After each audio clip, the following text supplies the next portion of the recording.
हिंगोलीत भाषणादरम्यान जरांगेनं अश्रू अनावर झाले। जरांगेला बदनाम करा पण संपवा असं त्यांनी ठरवलंय असं जरांगे म्हणाले। सरकारचा मला उघडा पाडण्याचा डाव आहे, तुम्ही माझ्या सोबत राहा। मनोज जरांगे यांनी मराठा समाजाला हे आवाहन केलंय। त्या उघड्यावरती पडले तरी या समाजाला न्याय देण्यासाठी मागे हटलो नाही।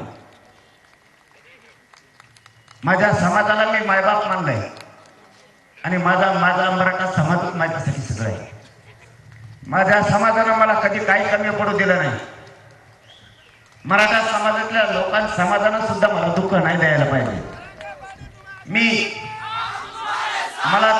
तुम्हाला हात जोडून माझी विनंती आहे मराठा समाजाला की माय बापावर मी या समाजासाठी लढतोय तर एवढे का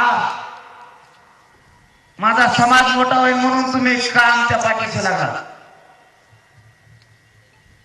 समाज मोठा करण्यासाठी लढायला निघालोय। माझ्या समाजानं खूप वेदना सहन केल्या, खूप त्रास सहन केला। माझ्या मायबाप समाजानं लेकरं शिकून खूप मोठे व्हावे ते स्वप्न बघितले। ते आरक्षणामुळे माझ्या समाजाचे लेकरं नाही मोठे होत। मला सरकारनं उघडं पाडायचं ठरवलंय। माझी या समाजापुढं या हिंगोलीचा महाराष्ट्रातल्या मराठा समाजाला हात जोडून विनंती आहे, मला उघडं पडू देऊ नका। यांनी ठरवलंय की मला उघडं पाडायचं आणि म्हणून जरांगे जर लांब गेला तर मराठा समाजाला इतका निष्ठावान कुणीच मिळू शकणार नाही। याला संपवा, याला बदनाम करा पण याला संपवा। यांनी मला उघडं पाडायचं ठरवलंय। माझी तुम्हाला सगळ्यांना विनंती, आपला समाज मोठा होईपर्यंत उघडं पडू देऊ नका।